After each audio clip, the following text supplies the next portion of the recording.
Welcome to Never Rewrite. I'm Isaac Askew. And I'm Jeffrey Sherman. And today we're going to ponder whether iteratively replacing the systems you have traps you in legacy frameworks and if that's actually a bad thing. So, as an example, in my day job, I'm working with a PHP system that has evolved organically since the aughts, and it predates ORMs Hmm. like Laravel. And so it doesn't use Laravel, and it's got a whole lot of homegrown ORM logic because, again, it predated it. And if you were going to do a rewrite, you would obviously, even if you stuck with PHP, you would use something like Laravel, Yeah. and it would be better than what we have and all of its quirks. But if I'm going to iteratively improve what I have, I would probably never get to the point, or I am iteratively improving what I have, but I will probably never get to the point where I'm going to replace the homegrown ORM with Laravel because it is good enough at, that it probably doesn't ever make sense. And so my question Hmm. is that a problem and is that a negative aspect of our theory that we should thesis ship and not do a rewrite? Got a couple of thoughts there on this one then. Um, it depends. Right. Um, so my first thought is like, yeah, as you're iterating, if you're trying to make the smallest changes that are deliverable and just Mm-hmm. keep delivering value to the customer, the smaller the change, the less likely you are to introduce something new like Laravel or some other kind of way to move forward. Um, so yeah, the tools you're probably going to work in the ecosystem you've got to do as much improvement as you can. But I imagine, I guess, where my brain leads with this is at some point you'll get diminishing returns of those thesis shipped values Mm-hmm. on the smaller things to the point where okay, you really do need to thesis ship something bigger that's being blocked by maybe your current framework, something that would be easier to deliver in Laravel, Mm-hmm. or maybe it's a security thing where your old homegrown PHP thing before Laravel existed was your own built login system with flaws, and you're like, well, everyone says you shouldn't roll your own security stuff. We should Sure. probably Yep. use Laravel's security thing, and at some point you might hit that pain point where it's like we really need to be using a modernized version of this, and the auditing or something has gotten to the point where like okay, this is important enough that this thesis shipped piece needs to be a bigger thesis shipped piece. So I'm not sure I agree with that because to me, it would be, well, in the case I'll hate on the code that I'm working now, it doesn't have, it's tightly coupled code with no clear boundaries. And if I was to push towards a Laravel, like if I wanted to iterate towards Laravel, right, it's like, oh, the homegrown ORM is holding me back. I would be iteratively moving to actually, having a persistence layer and a yeah. presentation layer and having an MVC and all of the three, n tier architecture inside my service. And by the time I got close to that, as I iterate towards that, which is a good thing anyway, because it will reduce bugs and make it easier to iterate and implement things and iterate. As I get closer to that, then making the jump to Laravel becomes smaller and smaller, Hmm. because if I have an actual data tier in my system, then in theory I could cut over to using Laravel as my data tier, and the changeover I could then thesis ship it because now I'm replacing my homegrown ORM model mapping with Laravel ORM Hmm. model mapping, and the two could live side by side for a significant amount of time. So I don't disagree with that. I guess what you're pitching is essentially what I'm getting to. Mm-hmm. Um, I don't see them as like conflicting. So oh, continue. Well, so I think the conflict is, does that invalidate the premise of what I was saying? Of, has the fact that I've started with iterative development, is that blocking me from using newer technologies, or is that just an internal handicap of, well, your developers might think that, but you have to remind them that they don't have to stay there, right? I don't have to stay Mm-hmm. with my homegrown ORM, even though it would just be easier forever. I could. Yeah, I think neither in this case. I think that Hmm.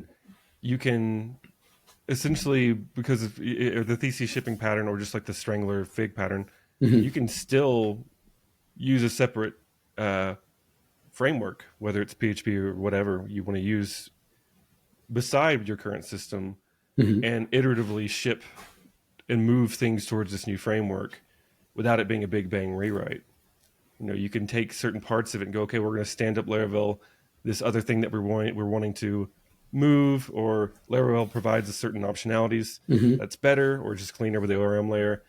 We can go ahead and set that up next to this, and if we hit this particular route, that route we're going to soft launch it to route to this Laravel layer. So Mm. only this particular route will do that, and then slowly over time you're going to move that route over, like the Strangler Fig pattern suggests, until you've got a new kind of like maybe like a new API layer, and eventually you're moving things over piece by piece, where it's still thesis shipping. You Mm-hmm. still get the option to use a new tool, and it doesn't. I don't think it invalidates any of the ideas on never rewrite. I think that's still iterative. That is still like by definition iterative shipping in smaller pieces. Okay, so I think what you're saying here is iterative development doesn't prevent you from using new frameworks. It requires you to be more intentional. Mm-hmm. While a big bang rewrite, if you start off in a green field, you get to use the new framework immediately, Mm-hmm. and you get all the benefit right up front. You get that huge rush of, oh, I'm working with new technology, new things. It's great. Yeah. And if you have to iterate your way there, you have to be very intentional, Mm-hmm. and it's very delayed gratification of, well, I have to do all this work, and then it will be very easy for me to use this new framework, but it won't be very interesting because I already did all the necessary groundwork to get there. And by the time I get to this new framework, it's just going to be the grind part. Yeah. I think that's. I mean, imagine if you had like, you were working on a dashboard for a little while, and the dashboard was pulling analytics in a Mm-hmm. different way. Instead of it using, in like your old method, which might be slow, or pulling the data might be slow, having just the dashboard use a new thing Mm-hmm. and slowly build that thing and route maybe even just one widget on the dashboard to use that thing to begin with. Mm-hmm. Don't make a huge project out of it. Just like stand up what you need, be intentional, plan, okay, well, what are my constraints? Why do I need to do this? Can I not solve it in the old system? Are we sure we Mm-hmm. can't solve it in the old way? Okay, we have to solve it in this way. That there's your forcing function right there, right? This problem cannot be solved in your old framework. So at that point, you're not doing it because it's fun or because you hate the old system. You're doing it because there's a business constraint forcing you to use a different technology.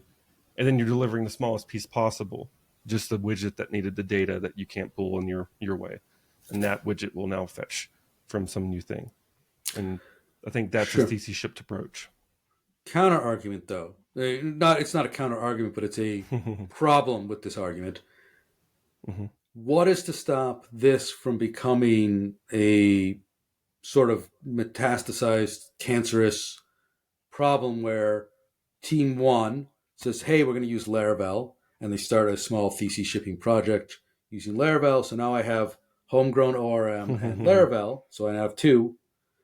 And then team team B says, oh, I don't like Laravel. I want to do the same thing. I don't know any other PHP ORMs, but let's assume they're going to use PHP ORM as made up name. Mm-hmm. And so Team A is going with a Laravel migration. Team B is going with a different ORM migration. And we'll say that neither team is aware of each other. Yeah. So now I've got three ORMs in my system. And now I'm working towards this mess, and people can give up. And so if either team gives up, then now I've got this thing that's different than the rest of my code. And have I made things worse? Mm. Well, I think the key part of your argument that kind of like makes it somewhat contrived is you said Yes. none of the teams know about or communicate with each other. So I think, yeah, if none of your teams are communicating with each other, you're going to make a mess anyway. Regardless of if it's a coding problem. Fair enough. That's what Austin was talking about. All your tech debt is really communication problems. But let's Yeah. say they Is are there? talking about it, talking to each Mm-hmm, other, and they agree that each team is going to do a experiment, and mm-hmm. then we'll figure out which way we want to go. Yeah. And so Team A and Team B do their experiments, and whichever way they decide to go, you still then have to redo one piece of work to get the other system out. Like you still then have to be very intentional to get the other piece of the system out Yeah. to redo the experiment that didn't win. I mean, yeah, having to redo something. I don't know if that's necessarily a problem. I mean, it's lost work, but again, you kind of keyed on something important there, Small which you amount. have to be intentional about it. So if everyone is communicating about it, Mm-hmm. then that's good. But you essentially saw kind of a whole culture around this with microservices, which is Mm-hmm. essentially this, right? Each team's like, okay, we need a microservice for this, and they all have control of this their team, so I can build my own microservice in the way that I see fit, using the technology that I see fit. Mm-hmm. And for a while, companies made that work. They're like, okay, well, sorry, for this team, you just have to realize that we're using Nest.js for the micro framework, whereas that team's using Lumen. You know, uh, and it really depends on like if your team has full control over that, that's maybe not necessarily a bad thing. If you don't have a bunch of PHP developers and everyone's using JavaScript for frameworks, maybe communication's better because you want to use frameworks that your developers are experienced in. Mm-hmm. Um, but I don't know that necessarily. Just I think if teams are communicating well and they have good intentions around what they design, I don't think that's necessarily a bad thing for someone to experiment with frameworks and to decide, okay, this was a good experiment. You know, I'm going to keep it versus this is a bad one. We're going to have to redo some of this work because that's just Well, MVP in general. remember, an experiment is successful if it gets you the answer, if it answers the question you're looking for. So I think this framework Yeah, might be interesting, and you do it, and it turns out the framework is not interesting. That was a that's successful a experiment. successful. Yeah, exactly. Yeah.